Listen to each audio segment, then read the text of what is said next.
Hey, Slater Crusaders, America's the greatest country in the world. Thanks for being here. I just got word that John MacArthur is going to be on the show. We'll tell you when and where and all that good stuff, but very, very excited about that. I want to start here today. We got our special tomorrow. We're going to be talking about Kamala Harris, which is going to be hyper-political, obviously. So I kind of want to take a step back from politics for a couple minutes here and talk about this book. It's called Posterity. I think we have a better... There it is. Boom. It's very good. I bought it a while back. I forgot about it. But it's a great book to pick up if you just have a couple minutes to read something, because it's letters. It's called Posterity, Letters of Great Americans to Their Children. So it's all just very short little letters, very well put together. I just want to share a couple that I picked up the other day, and maybe one of these speaks to you. I just got an email this morning, actually, from someone thanking me for sharing the story of Johnny Kim.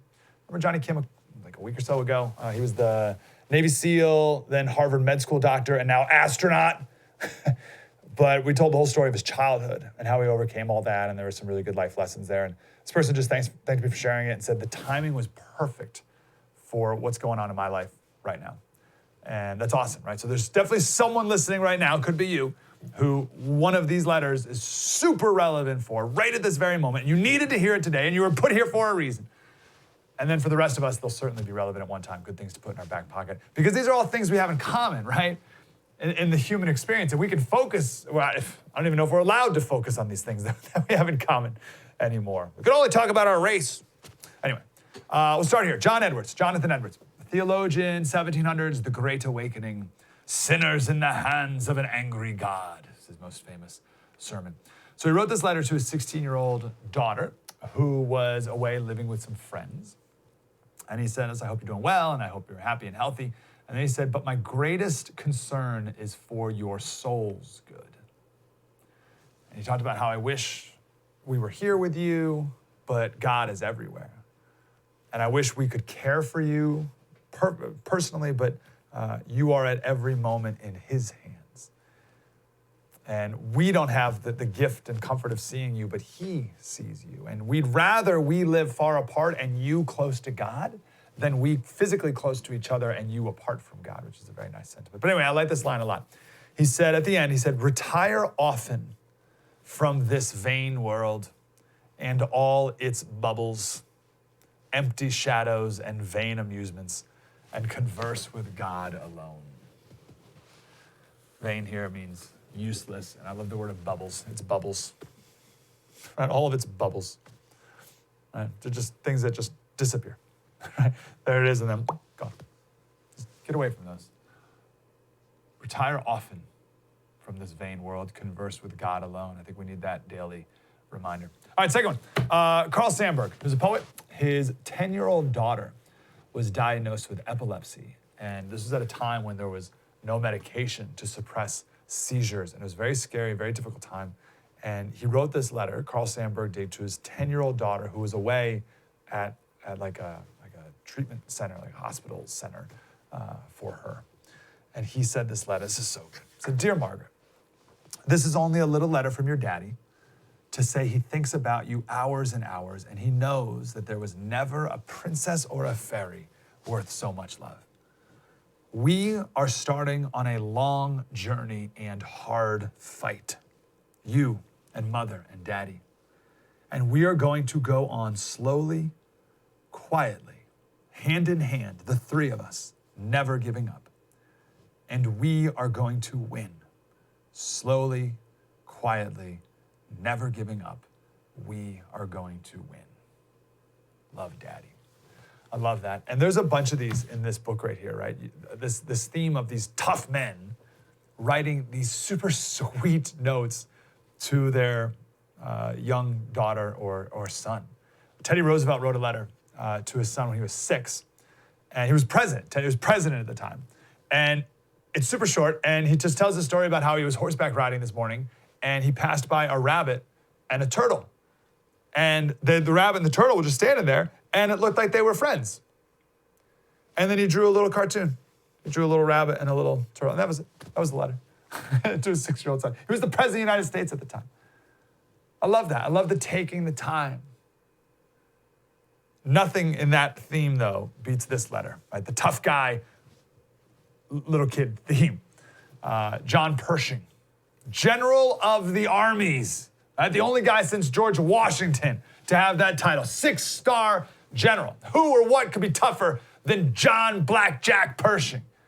World War I hero. Now that was 1917. 2 years prior to that, 1915, there was a fire at his home. And his wife and 3 daughters were killed in the fire. His daughters were 3, 7, and 8. Can you imagine? All of his girls, his wife and all 3 of his girls were killed in that fire. Only his 6-year-old son was rescued from the second-story window. Pershing was so distraught, he never spoke about it his entire life. That was 1915. 2 years later, he goes off to France. His son is 7. And he goes to stay with his aunt in Nebraska, Pershing's sister. And Pershing wrote in this letter, right? Keep in mind, John Pershing at this time is commanding 2 million soldiers in World War I to kill the bad guys. And he writes this letter to his son about how he was on horseback and he was following this river and he went under this awesome bridge. And then it was the end of the river and it went into a mountain. That was it. And it ends with, I thought you'd be interested to know that. That's just a nice little story for his 6-year-old son. Right? Just like President Roosevelt focusing on the little things. But here's the meat of it. The only thing that was lacking this morning in making my ride a complete joy was that you were not here to go with me. I often wish you were with me when I see beautiful things as I travel around the country. I would also like to have you with me always under all circumstances. I especially miss you at night.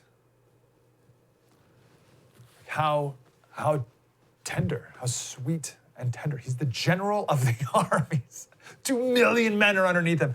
And to his 6-year-old son, he sits down and he writes a note, I especially miss you at night. With much love, Papa.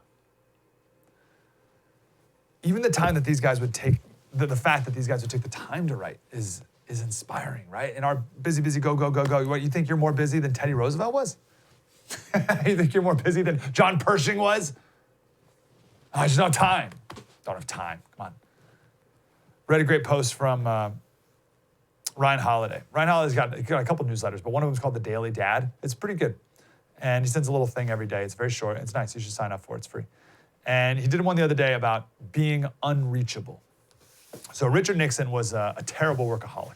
Richard Nixon had a ton of insecurities because he never went to an Ivy League school and he was trying to always overcome these insecurities. Anyway, he talked about Charles de Gaulle. So Charles de Gaulle was a French World War II general and then went on to be president of France.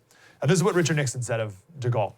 Aides knew that de Gaulle was almost completely inaccessible after he left his office at the end of the day. No one was to call him unless there was an emergency. His time with his family was his own and their own. Right? We hear that a lot. We think about it a lot with COVID now, right? As these worlds are kind of blending, the work and home, work and family. I guess it used to be before COVID, it was the phone and the internet in general. You're always in contact. So you go to work and you come home and you're still expected to be in contact with work on your phone. And it distracts you and it takes you away from being at home. But now it's kind of flipped with COVID, right? Now family is blurring into work, right? Because you're working from the guest room. But here's the line. He, de Gaulle, struck a balance that few are able to. Neither job nor family came second. Each was in its own sphere. I like that. That's a good sentiment, right? That's a good goal. When you're working, you're working. When you're with your kids, you're with your kids. When you're with your wife, you're with your wife. Each belongs in its own sphere.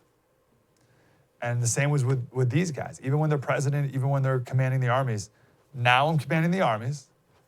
Now I'm writing a note to my 6-year-old son, telling him how much I miss him. So anyway, those are the 3 letters. There's one more. I read 4 letters the other day. Those are the first 3. Those may speak to you now or later. But this next one I want to share, I think, is relevant to all of us with what's going on in our country right now. Do it next. True story. Mike Slater, spread the word.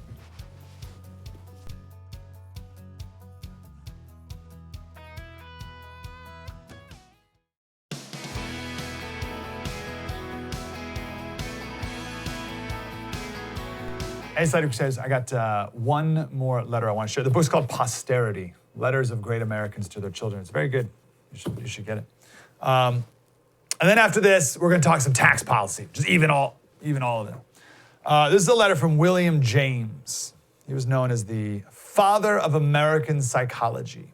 He was around mid-late 19th century, taught at Harvard. He himself had a lot of physical pains and suffered from depression. So he was traveling with his wife across Europe. It was 1899. He was trying to find treatments for his depression. Their 13-year-old daughter at the time was staying in England with family friends. She was there and she wrote them a letter saying how she was feeling lonely and isolated and overwhelmed with anxiety herself. So she sent this letter detailing all this to her dad, the father of American psychology, who was suffering from depression himself. That's why they were over there, to try to fix this. And this is the letter that he wrote back. There's a lot here, but I think this is super relevant to everything that's going on today. All right, he starts off with this. He says, now, my dear little girl, you have come to an age when the inward life develops, and when some people find that all is not a bed of roses. Among other things, there will be waves of terrible sadness, which sometimes last for days, and dissatisfaction with oneself, and irritation at others, and anger at circumstances, which taken together form a melancholy.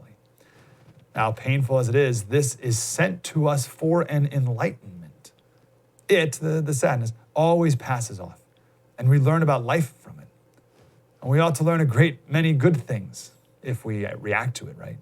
For instance, you learn how good a thing your home is, and your country, and your brothers. And you may learn to be more considerate of other people, who you now learn may have their inner weaknesses and sufferings too. So that's a great intro, right? Life is tough. 13-year-old, life is tough. Get used to it. Welcome to the world, 13-year-old. I think because in America, we grew up with so much material prosperity, just unprecedented material prosperity. Who were we talking to a while back who said, I'd rather be poor today than a king 500 years ago? I forget who said that. Anyway, unprecedented material prosperity today. I don't care how poor you were in America. You grew up with more material prosperity than anyone in human history. It has been a comparative bed of roses. And I think maybe we all thought that life, every aspect of life, all of life, should be that comfortable too. But it doesn't matter how materially good your life is. It's still not a bed of roses for anyone. And I think that's the common humanity that we really need to be talking about. But we can't, because everything's got to be boiled down to race and gender, and we got to be fighting with each other all the time, and we can't all communicate about the common pains and difficulties of life that we all experience. Anyway, last thing, I think the more you think that all of life will be a bed of roses, because we're so entitled to everything else materially that we have, so the more you think that all of life is going to be a bed of roses, the more life is going to smack you in the face when it's not. And I think a lot of younger people in particular are feeling that right now. Anyway, so life is hard, daughter, but these difficulties are sent to us for an enlightenment. I love that. It passes, but then we learn how to live from it. We learn how to be grateful for things. We learn how to have empathy for others. And that does remind me of the story of Johnny Kim that we just mentioned in passing a second ago, right? Who took all that pain of his life and channeled it for good. All right. So he goes on. I think this is where we get to a lot of people today. Many persons take a kind of sickly delight in hugging it. What's the it? Victimhood, sadness, depression. I think today, I look at this as victimhood. So many people take a kind of sickly delight in hugging it, and some sentimental ones may even be proud of it, as showing a fine, sorrowful kind of sensibility. Such persons make a regular habit of the luxury of woe. This is the worst possible reaction on it. It's usually a sort of disease, and we mustn't submit to it an hour longer than we can help, but jump at every chance to attend to anything cheerful or comic, or take part in anything active that will divert us from our mean, pining, inward state of feeling. How many people do you know who wallow in their misery, or wallow in their bad circumstances, or the consequences of their bad choices, or just victims of just a genuine unjust thing that happened to them, but they just bask in it. It's the luxury of woe. They almost even take a delight in it, maybe even proud of it. I think that's a major part of the victimhood mentality today, right? People taking pride in how big of a victim they really are, right? Instead of taking pride in how much they've overcome, you take pride in how victimized you are. People adding up the victimhood points. They compare to everybody else. Oh, I've been oppressed 5 different ways in my life, right? I'm this, I'm that, I'm the other, and these are my identities. 5 different oppressive points. Oh, you're only 3 oppressive points? You don't understand what it's like to be me. People going back into the mental Rolodexes of all the oppressive things that happened to them in their lives, assuming the absolute worst of every single situation that's ever occurred to them. Like, oh yeah, you know what? That one time when I went to the park, that white family, as soon as we got there, that white family left. They probably left because they hate black people. Man, I am oppressed. Right? A lot of like that, or they just had to go to dinner, right? But like a lot of rich reveling in this victimhood. That's our culture today, taking pride in it, taking a delight in it. And here's the father of American psychology telling his daughter, no. That's the absolute worst thing you can do. Do not wallow, do not revel, do not spin it around into some sort of pride.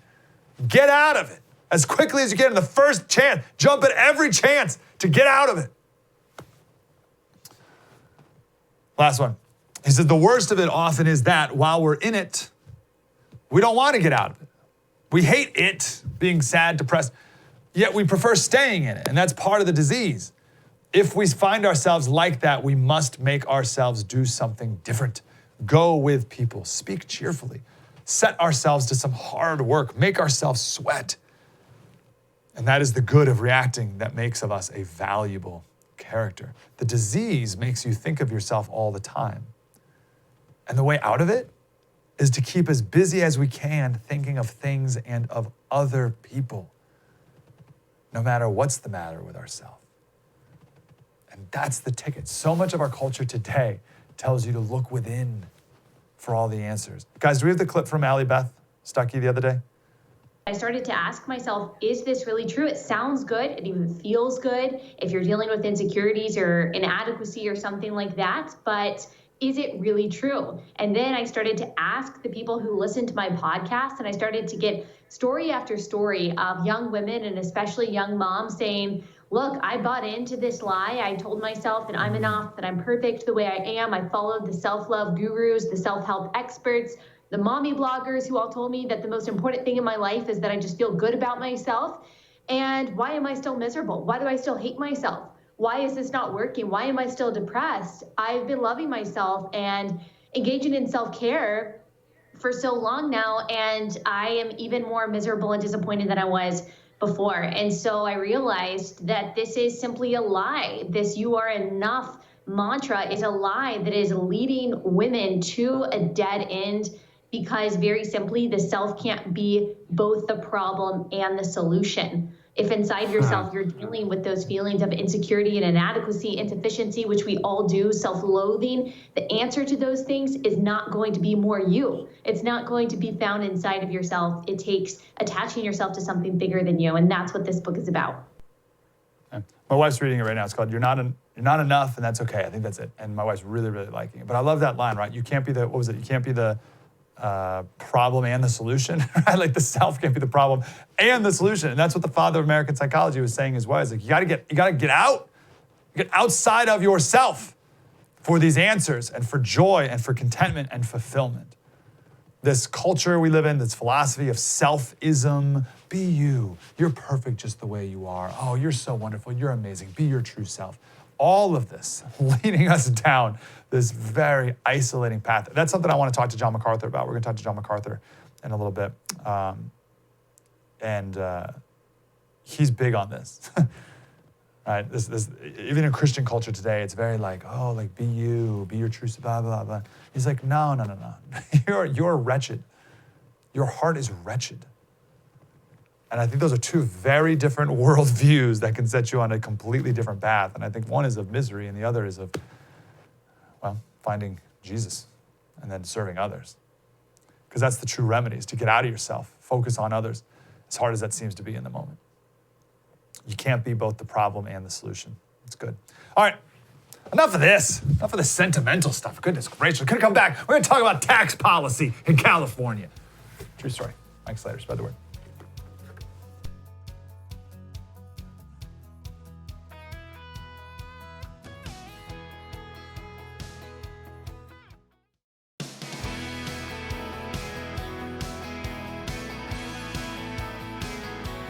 Hey, Slater Crusaders. So we are on a journey on this show to we need to know our stories. First of all, we got to tell better stories. We have to tell better stories because the left is very good at telling stories. And we have better stories. We just need to do a better job of telling them. So the first story is how we got here. We need to know that, the negative things. And then we also need to know who we are. And I think a man who does that very well is Evan Sayet. He's got a new book called The Woke Supremacy, an Anti-Socialist Manifesto. Mr. Sayet, how are you, brother? I'm doing extremely, given the hour, I'm doing extremely well. Good, thanks for getting up for us. So where to start? Where's the pivot point for you when it comes to socialism? Where did this really pick up steam in your book? Right. Let me tell you the history of the woke very quickly, if I may. This is actually the coming to fruition of something that started in the 1960s. This is the plan the radicals, who are really god-awful human beings. They were terrorists like William Ayers. They at the very first gathering of the terrorist group, the Weather Underground, which took place in Flint, Michigan in 1969, they actually stopped and took a moment to applaud and cheer Charles Manson. This is the kind of mentality of the left. They were terrorists, they were kidnappers, they were murderers, they loved to kill cops, Angela Davis, and they sought to foment a socialist revolution. They didn't hide it. In fact, Bernadine Dorn even said, she approached a bank of microphones that were set up for her, and she said, "Hi, I'm Bernadine Dorn, and I'm going to read to you a declaration of war." And they sought to foment mostly a race war. They wanted to pit the races against each other, which is why the radicals joined the Democratic Party. Remember, when the radicals first arrived, they could have joined the party of women's suffrage and abolition and the 1957 Civil Rights Act, but instead they joined the party of segregation, slavery, Jim Crow, and whatnot. Why? Because you join a party that's closest to what you seek to accomplish. And what they wanted to do is foment a racial revolution, a race war, revolution via race war. And they didn't care if it was George Wallace who had whites hating blacks, or if it was Malcolm X who had blacks hating whites, just so long as we hated each other. That revolution failed. Yes, sir. I was saying, to what end for them, right? So I understand the seeding of the chaos, the sowing discord, which is the seventh thing that the Lord detests. But what do they want at the end of that?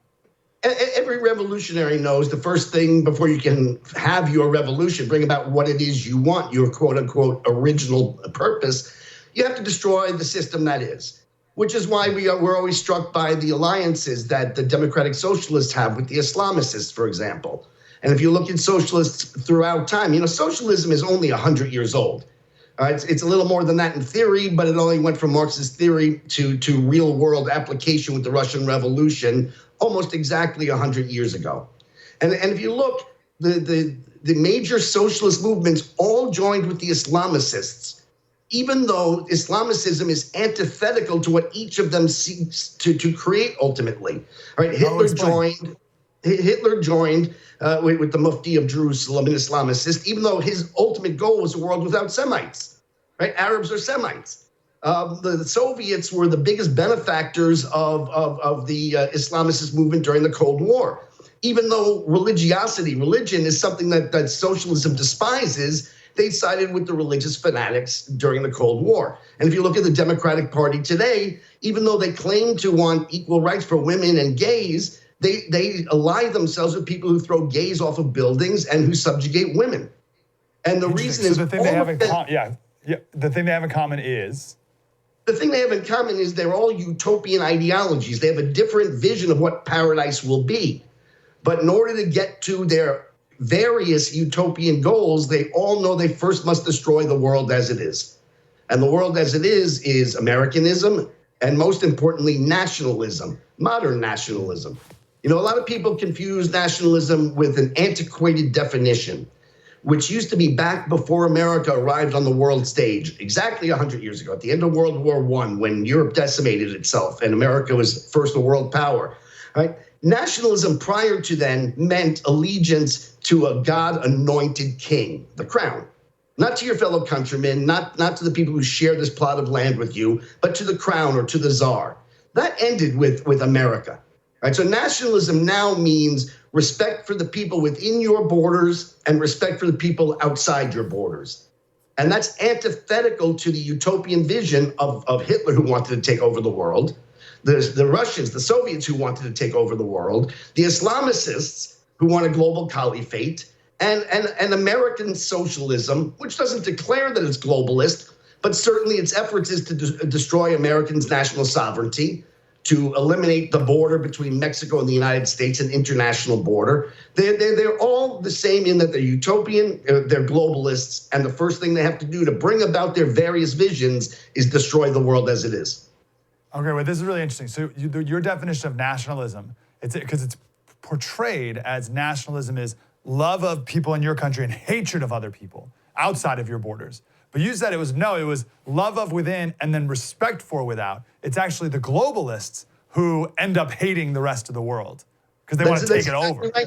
That's exactly right. Wow. I mean, even at the nicest, most loving portrayal of socialism, John Lennon's Imagine, all right? He's a globalist, and his goal is for all the people to live as one.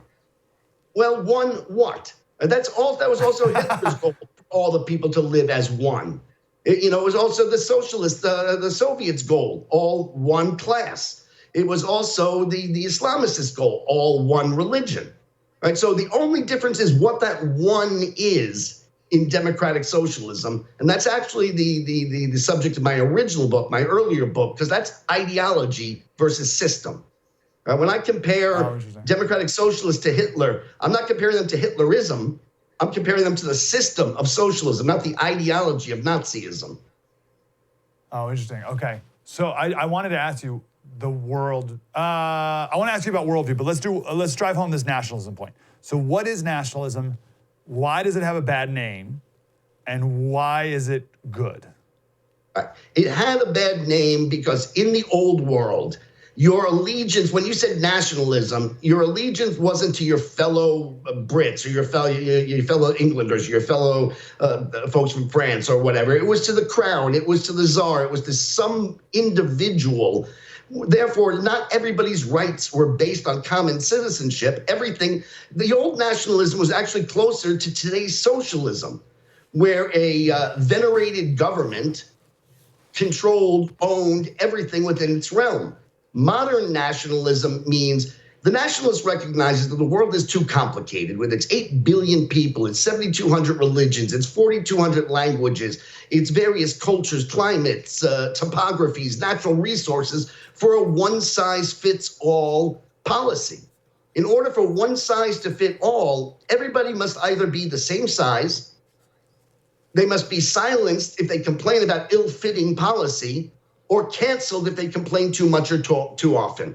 The nationalism says local nation states where local leaders, local citizens make policy with firsthand knowledge of local realities in the best interest of their local citizens who they might then run into on the streets is a more efficient, better in every single way. Whether it's moral, whether it's productive, it's better for local states to make decisions for themselves than it is to have some elite in far-off land who, by the way, is always immune from their own policies. And so nationalism says anybody within this nation has equal rights without consideration of any other trait, and anybody outside that nation has the right to live their lives as they deem fit. Yeah, really good. Okay, so why is one allowed to say that our country is better than this other country? Because that's what the left hates, right? They don't want any judging, right? And that's what nationalism does. It puts you in a position to say, we're better than, and that's hatred and that's mean. So are you able to say that? Well, but the good thing about that is even if that's true, even if it leads to hatred and whatnot, so long as you're a nationalist and you respect the other person's border as a nationalist, it doesn't matter if you hate them. What matters is if you hate them and you're a globalist. If you hate them and you don't respect borders, right? And so that takes care of itself. But if you look, there have been two major and successful, significant, non-violent revolutions, movements in the 20th century. One was with Mahatma Gandhi in India, where it only could have worked. It only could have been peaceful because he brought up his case to a nationalist peoples. And the nationalist people said, you know what? I cannot be both a nationalist and a colonialist. And the other was Martin Luther King Jr., And it only worked because he brought his case to a nationalist people who said, I cannot be a nationalist and deny my fellow citizen his national rights. If either of those two movements had been attempted in a socialist, globalist, supremacist world, because socialism is any global ideology is by definition supremacist, right? They believe that they are so right they should rule the world. And no movement by Gandhi, no movement by Martin Luther King, no peaceful protest could possibly ever work except in the nationalist setting. Yeah. Yeah, that's so good. They had to appeal. Gandhi and MLK in particular, I'm more familiar with his, but both. MLK had to appeal to American ideals. First, the gospel, right? But also then American ideals. You didn't have to, because there was another movement at that time led by a gentleman named Malcolm X. And so they tried the same thing. They also felt that they were subjugated and that their rights were violated, and they sought to remedy the situation through violence. So there were other options. And there's a reason, by the way, that William Ayres and the others joined with Malcolm X and not with Martin Luther King. Yeah, really good. Evan, can you stick around? You got a few more minutes for us? Where am I going at 6 a.m. during a pandemic? We got you trapped. The woke supremacy. Yeah, what if you're like, no, I'm busy. I got so many other things to do right now. The woke supremacy and anti-socialist manifesto. Go get it. Evan Sayet, Sayet. All right, true story, Mike Slater. More coming up. Spread the word.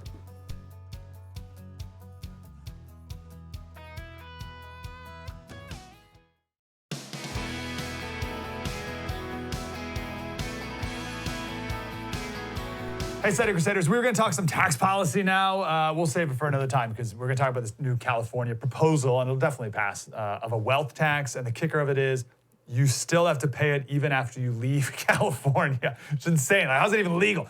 We'll save that for another day. That one's not going anywhere. But I want to talk to Evan Sayet a little bit more here. He's got a new book called The Woke Supremacy, an Anti-Socialist Manifesto.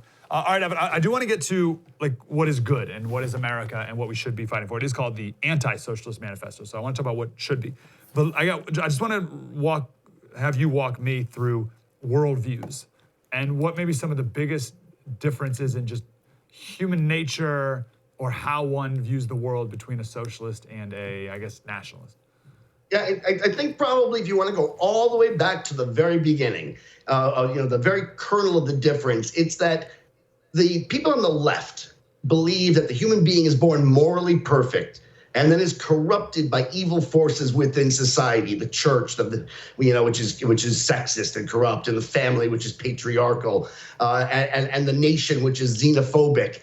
And therefore, they believe that if you can actually stunt the individual's moral and intellectual growth prior to their being corrupted by these forces. I mean, ultimately, look, they'd like to destroy these forces altogether. And if you look at the three requisites for socialism, as laid out by the most loving socialist ever, actually, he wasn't a socialist. The protagonist of his song, Imagine, was a socialist. But if you look at the three requisites, they are no personal property, no possessions, no countries, and no religions. All right? And two of those three are immediately taken care of by socialism, by a world without religion. You don't have the church, a world without possessions. The role of the parent, of the provider, and the prerogatives and responsibilities that come with being the provider are now in the hands of the government. And without countries, there's no xenophobia. So this is the perfect world, according to them, is one where the individual has nothing, does not mature morally beyond the level of the 5-year-old child. In fact, the name of my original book was The Kindergarten of Eden, How the Modern Liberal Thinks. And by the way, they are not the first people to believe that utopia will come with the arresting of the intellect. In fact, this was Rousseau's basic concept and the noble savage, that if you allow the child who's born morally perfect, he's a noble savage, to just continue to be a savage, he will remain noble his entire life. And quite interesting, the goal of today's Democratic Party, we called them the counterculture, and that is their goal. Their goal is to counter culture. Culture is the collective wisdom and accomplishment of humanity. That's what culture is, typically manifesting itself in the arts. But their goal is not to replace one culture with another culture. It is to counter culture and to bring us back to our infantile level. Yeah. Okay, there's a ton there. Talk to me about Noble Savage a little more. Because we did a segment on Rousseau the other day about how he was maybe one of the worst people ever to live, like as a human being. The fact that he dropped off his 5 children at the orphanage to die when they were born, yet then talked about what a noble, amazing, wonderful person he is. But anyway, he's awful. Can you walk us through the Noble Savage a little bit? I'm intrigued by that idea. Just again, the idea that the human being is born morally perfect, which is the opposite of both reality. I mean, there's no scientific evidence for that. There's no archaeological evidence for that. There's not even an iota of intellectual heft behind it. Well, there isn't. First of all, ask yourself, if the human being is born morally perfect, who turned the first morally perfect person bad to start these institutions? Obviously, something it couldn't be evolution, because we wouldn't be, that would be the opposite. That would be devolution, right? It can't be God, because they don't believe in God by definition. So there's nothing in there for them to believe. The two things that Darwinism implies. One is that the universe is moral. But no, if the human being is born moral, who created it? Something must have created it. There's nothing in randomness that is anything other than antithetical to morality, right? If you act randomly, you're not acting morally. And there's nothing in spontaneous mutations that even bends towards morality, much less moral perfection. So you cannot believe in Darwin and believe in the Noble Savage. They are diametrically opposed and mutually exclusive. Conversely, if you believe what we believe, what everything indicates, what every society, by the way, not just we toxic male, xenophobic Americans, but every society that has ever been has recognized the human being is born somewhere between good and evil with a propensity for both. And what you need is society, the people who have grown up, who have matured, who have used their intellect and founded the family, the schools, the nations, and the churches. You need their guidance for you to tamp down your evil, your animal instincts, and be more holy, be more godlike. Without those, you just remain an unacculturated savage. And if you look at the two goals that the left and the right have for each other in life, on the right, I find our goal is to better ourselves. To better ourselves as parents, to better ourselves as citizens, to better ourselves in the eyes of God. But the goal of the left is to just be yourself. And they want society to accept them as they are without any effort to better themselves, because they were born morally and intellectually perfect. Yeah, so good. So to go back to Rousseau, what's the savage part of it? Well, the savage just being that you still need adults to change your diapers. You still need adults, to Yeah, you are knowing. Got it. Yeah, okay, that makes perfect sense. Gosh, that's so good. Sorry, I just saw this yesterday. Did you see the new Netflix show? It's called like Cuties or something. Yeah, I just this moment saw it. It's quite like, yeah. It's quite what? How are you going to put it? It's really quite evil, but it's also quite indicative, because the key, I'm trying to figure out how to do this as quickly as possible, because it's a book. It's a book I'm trying to argue on behalf of. But the supreme trait that the Democrats have, that the woke have, I call indiscriminateness. See, they believe they're the opposite of the other supremacist movements, because all the other supremacist movements discriminated. They all said something is better than everything else. Whether it was Marxism that says this class is better than everything else, whether it was Nazi Germany that said this race is better than everything else, whether it's the Islamists who say this religion is better than everything else. Well, they're going to go the opposite direction and say nothing is better than anything at all. Right? Yeah. The opposite of indiscriminateness is the evil of having discriminated. This is why everything you say and do is discrimination, is racist, is biggest. The opposite of indiscriminateness. And so now they don't even discriminate between children and adults, which is why you see this movement for pedophilia, which is why you see, Bill Clinton flying off to Epstein Island, which is why you see Joe Biden feeling up children. This is why you see them teaching the most inappropriate things in the kindergartens, because they do not discriminate between adults and children. They don't discriminate between right and wrong, good and evil, better and worse. They are utterly indiscriminate, which, by the way, makes them totally discriminating in the wrong sense, in the worst sense, because they think that if they eliminate judgment, they're going to eliminate prejudice. But by eliminating judgment, they make everything prejudice. Right? If everything is equally good and equally right, if America isn't exceptional, that's not failing to make a judgment. They made a judgment. They made the judgment that America isn't exceptional. But they've made that judgment without benefit of thought, research, consideration, discrimination. All right? But if America isn't exceptional, how do you explain our exceptional riches? How do you explain our exceptional strength? How do you explain if we're not special, then our success is unjust. And given that we are unprecedentedly successful, we must be unprecedentedly unjust, which is why they so hate America. Not because we've done anything so horrible, quite the opposite. We've done wonderful things. Certainly we have flaws and crimes in our past. But what's truly telling is not that they exist, but that they were ended. And again, how they were ended, peacefully, through the system. On this, I love this idea. They don't even discriminate between the concept of an adult and a child. Drag Queen Story Hour would be another good example of that. And just to go back to the cuties, the reason I thought of this is because you were talking about culture and how the culture is like wisdom of the ages. We need cultures to say, oh, that's not good. To have little girls dressed up like that, dancing like a stripper. Like, that is not a good thing. But it's our evil base desires or whatever, inclinations, that have led a lot of people to be a part of the production of that movie or whatever it even is. So anyway, that just popped in my head. If you were to complain about it, like if you were to complain about Drag Queen Library Hour, Reading Hour, you are now the evil person because you've engaged in discriminating thought. You've sought to protect children. You now, it's not just that everything meets in the middle, but once everything meets in the middle, they have to side only and always with evil, failure, and wrong. If there's nothing wrong with Islamicism, and I'm not saying Islam, I'm saying Islamicism, all right? If there's nothing wrong with it, then how do you explain them flying those planes into those buildings? There's only two possibilities. Either there's something wrong, evil about them, or we're so evil that we provoke these nice people to do evil things. Those are the only two possibilities, but they've already taken the first one off the table.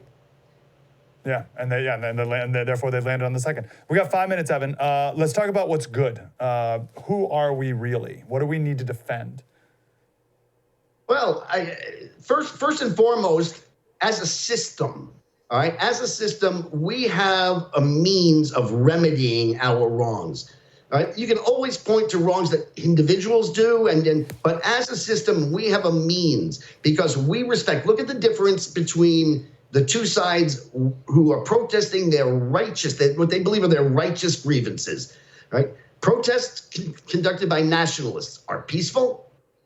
We fill out the right paperwork. We stay in the assigned places. We don't accost other people. The other side, the counter-protesters, have their freedom of speech. They have every one of the rights that Americans have, even as much as we detest them. The counter-protesters aren't assaulted. They aren't shut up. They aren't beaten up.